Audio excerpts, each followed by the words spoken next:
Kia ora, ko Tania Peters tōku ingoa, no Ahipara, taku kāinga.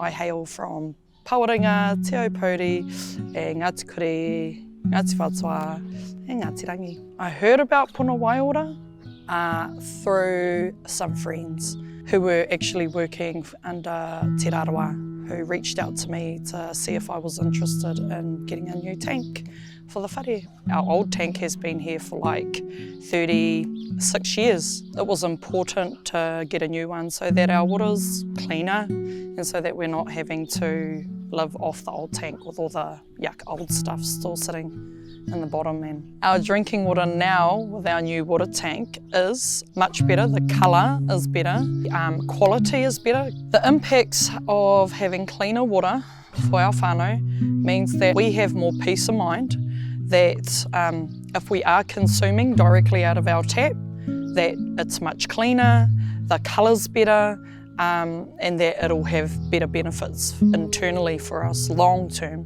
I'd like to say thank you so much to Te Aupōuri. They've helped us improve our health by giving us cleaner water. They've helped us enable the next generation to be able to value the water and see what valued water looks like now that they can taste cleaner water. Hopefully they will continue on that habit of ensuring that they prioritise having a good tank that can provide that for them and their children to come. So yeah, super stoked, super grateful.